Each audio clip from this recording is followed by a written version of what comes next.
Interviewing 101, Jay. What you doing?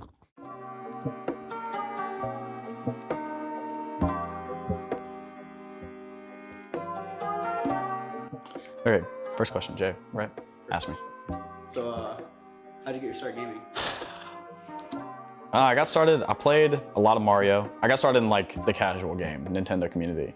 Mom put me hard on the Mario, dude. I played a bunch of Super Mario World 3 specifically, but I played a ton of like Dr. Mario, a ton of Tetris,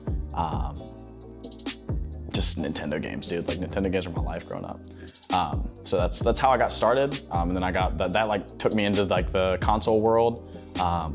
After like 5 years of not wanting to play Call of Duty for a really dumb reason, I finally got into Call of Duty, and that was it. That's like all she wrote for me in gaming. It's been a ride ever since. I'm here now. So how did competitive play like start coming into factoring? So like start on party games. How did you make that transition? I don't know. It was like wanting to win because I was an athlete like growing up. So it was like playing games and like wanting to beat other people like online. Like once I started playing online, it was really just like, I don't know, I got a lot of satisfaction, the same that I did from like regular sports, to like, I don't know, beat people and really like own people and be better than people at a video game or at things. So like COD just made perfect sense. And the atmosphere was the same. It was just like sports. It was really like shit talky. It was really just fun, you know? So it was just a lot of fun to win. It was a lot of fun to like have a different place to be better than other people at something. So it started with COD and just kept going into all the games that I play now. So how long were you competing before you came to Mississippi State, or were you competing before you came to Mississippi State? So I guess, I started competing. I never competed like past an amateur level. I played like GBs growing up, and I played like, you know, small tournaments online and stuff. There's some up there right now that are of little equal matrix running around on COD. But yeah, past that, I didn't really get involved besides just like playing on ladder and stuff. I just played COD all day, every day. I just wanted to beat people. Played League all day, every day. Just wanted to beat people. Wanted to climb higher in the ranks. Didn't really like pursue it past being an amateur like player. But then once I finally got to state, and I found out there was the esports program, and they didn't have an Overwatch team. I was playing Overwatch at the time, so we just kind of came here and started competing in Overwatch, and that's kind of where I'm at. So whenever you found out Mississippi State had an esports team, they didn't have Overwatch at all. So right. You found it? Yeah. So Jacques and I actually started the Overwatch team here, and I think a lot of people kind of like forget that, besides the people that were involved with it. But we just came to the club, and Jacques and I were like plat players, maybe. We might have been gold. We were just like, hey, we want to start the Overwatch team. We found TESPA. TESPA's a thing, so let's do it. Like, there's a free tournament. Let's sign up.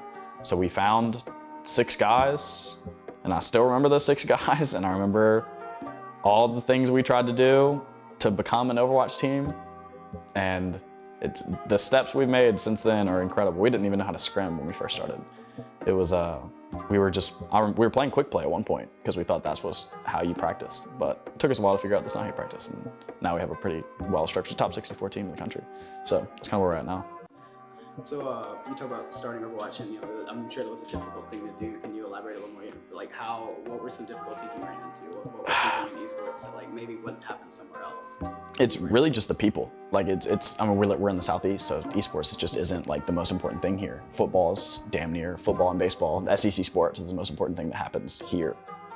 So it was just finding people who play video games, and people that not only play video games but want to play it with a platform.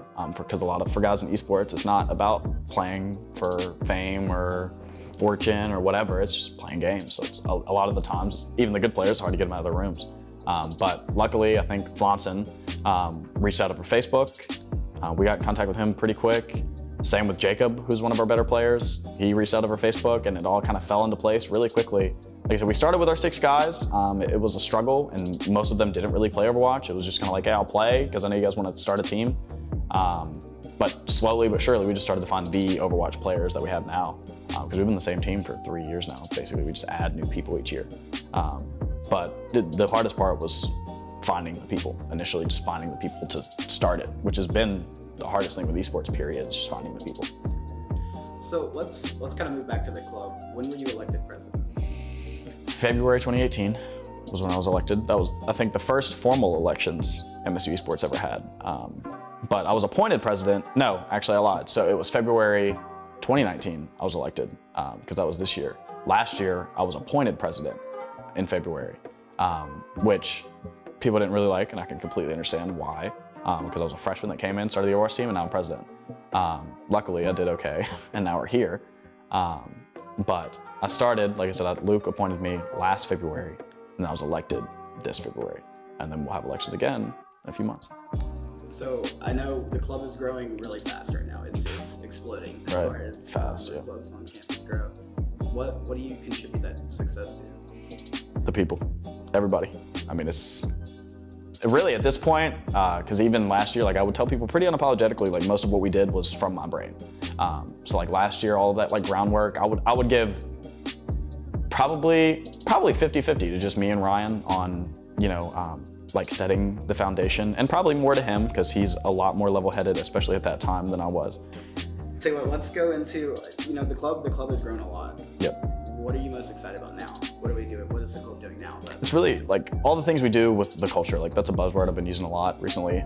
But really like becoming a part of our culture, like our school's culture, our region's culture, our state's culture. Like it's really just becoming like a real block of culture. I want to be like a piece of Mississippi's culture, where Mississippi State baseball is a piece of culture. Like the Egg Bowl is Mississippi culture. I want to be part of Mississippi culture. So we're doing that with like merchandise is like the biggest thing. That's really what I'm most excited about, truthfully. I got to work on some of our stuff. A lot of people got to work on our stuff. We're bringing a lot of new people to work on our stuff. So it's really exciting to kind of collaborate with a lot of different people, come up with new ideas. So really everything that surrounds like merch, all the promo shoots that we're doing, all the photo shoots that we do, that's like what I'm most excited about. So I know you talk about the Egg Bowl.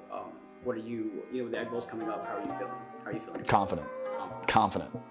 I actually, we probably shouldn't say this, but we watched one of Ole Miss's players' VODs last night when they were practicing, like their Overwatch team, and I feel so much better now.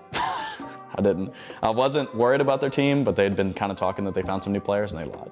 So I'm confident, and I know like our R6 team is really good this year.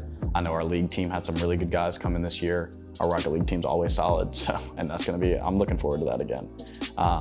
So I'm confident. I'm very confident about the Egg Bowl this year. So if you could travel 10 years into the future, looking at MSU Esports, what do you think you'd see?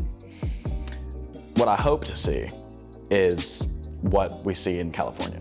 I mean, what I hope to see is UC Irvine being here, Mississippi State being the UC Irvine in the Southeast.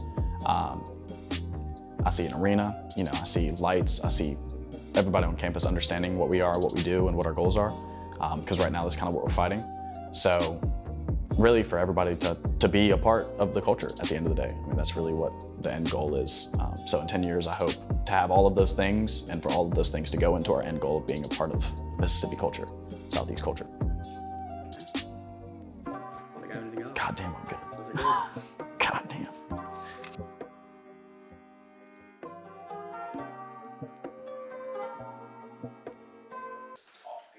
Like just don't think of it as like I have a set of questions to ask. Yeah, we're just talking. Just keep talking. It just has to, because that's what I want as somebody being interviewed, is I'm just a person, not Yeah. I'm not a thing being read off questions so you can post a video about me.